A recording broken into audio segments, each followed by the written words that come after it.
Assalamualaikum warahmatullahi wabarakatuh. Okey, hari ini Ustazah ingin kongsikan tajuk yang kedua dalam ilmu mantik tingkatan 5 iaitu Al-Qadiyah Syartiyah. Al-Qadiyah Syartiyah. Okey, dalam tajuk ni kita akan tengok dulu pada ta'rif Qadiyah Syartiyah, ajza' Qadiyah Syartiyah, aqsam Qadiyah Syartiyah dan juga aswar Qadiyah Syartiyah. Okey, jom kita tengok kepada ta'rif dahulu.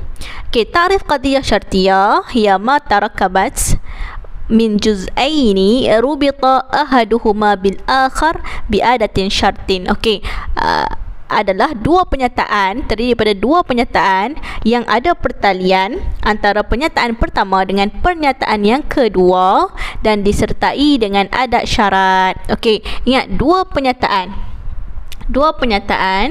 yang ada pertalian antara penyataan pertama dan pernyataan kedua dan disertai dengan adat syarat. Okey, itu adalah Qadiyah Syartiyah. Okey, kenapa dia dinamakan sebagai Qadiyah Syartiyah? Li'anna wujud adatun syartin fiha. Wujud adatin syartin fiha. Okey, kerana ada padanya adat syarat. Adat syarat tu contohnya in. Okey, contohnya in ataupun iza. In akalta syabi'ta, sekiranya kamu makan, kamu akan kenyang. Jadi sekiranya tu adalah adat syarat. Okey, sekiranya, jika maka tu kan. Okey, yang tu adalah adat syarat. Okey, sekiranya terdapat jika maka tersebut dalam ayat dua pernyataan yang ada pertalian, maka ia dikenali sebagai Qadiyah Syartiyah. Okey, kita tengok pula pembahagian Qadiyah Syartiyah. Okey, Qadiyah Syartiyah terbahagi kepada dua iaitu yang pertama Qadiyah Syartiyah Muttasilah. Okey, yang kedua Qadiyah Syartiyah Munfasilah. Okey, tengok dulu kepada Qadiyah Syartiyah Munfasilah. Okey, hiya allati aujabat at-talazum baina tarfaiha. Okey, maksudnya penyataan yang terdapat pertalian yang lazim antara penyataan pertama dan penyataan yang kedua. Maksudnya ada pertalian yang biasa berlaku, yang lazimnya berlaku. Contohnya, kullama kanat syamsu tali'ah fannahar kana an-nahar mawjudan kullama kanat syamsu tali'ah. Okey, sekiranya ataupun apabila matahari terbit, syamsu tali'ah kana an-nahar mawjudan, maka siang akan wujud ataupun ada. Okey, ada pertalian di situ yang menunjuk kepada sekiranya matahari muncul, maka lazimnya siang akan muncul. Nampak tak? Pertalian yang lazim. Jadi ia dikenali sebagai Qadiyah Syartiyah Muttasilah. Ada pertalian yang lazim. Okey, kita tengok kepada jenis yang kedua, Qadiyah Syartiyah Munfasilah. Maksudnya hiya ma hakama fiha birrabti baina tarfaiha wa huwa ainat allati hakama fiha bitanafi baina juz'aiha. Okey, pernyataannya ada pertalian antara pernyataan pertama dengan pernyataan kedua dalam bentuk pilihan dan saling menafikan. Ada pertalian tetapi lebih kepada bentuk pilihan dan saling menafikan. Contohnya, hazihi fakihah imma burtuqalan aw tufahan. Okey, kita boleh pilih.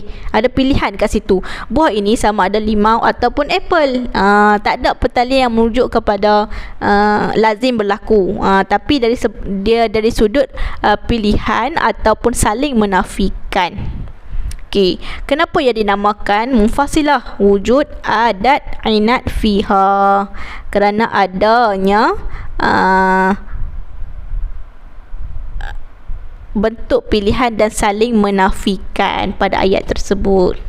Okey, itu adalah Qadiyah Syartiyah Munfasilah. Okey, dapat tak beza antara Munfasilah dan Muttasilah dan Munfasilah? Muttasilah ada pertalian yang lazim. Munfasilah tak ada pertalian tapi dalam bentuk pilihan ataupun saling menafikan. Okey, yang kita nak belajar hari ini adalah dalam bentuk yang ada pertalian yang lazim, muttasilah. Okey. ajza qadiyah, kita masuk kepada ajza ataupun rukun qadiyah syartiyah muttasilah. Okay, kita nak belajar pasal muttasilah. Apa dia punya rukunnya? Rukunnya terbahagi kepada dua, iaitu al-muqaddam dan juga at-tali. Muqaddam dan juga tali. Okay, kita tengok dulu al-muqaddam. Apa makna al-muqaddam? Tartibuhu taqdim wa in zakara akhiran. Okey, susunannya adalah mendahului susunan tartib, sekalipun kadang-kadang ianya diletakkan di belakang ayat. Okey, susunan tartib. Maksudnya setiap apa yang berlaku mesti ada susunan yang berlaku. Jadi al-muqaddam ni adalah apa yang berlaku dahulu. Okey, apa yang berlaku dahulu. Secara lazimnya apa yang berlaku dahulu. Okey, kemudian diikuti dengan at-tali. At-tali tartibuhu ta'khir wa in zakara awwalan.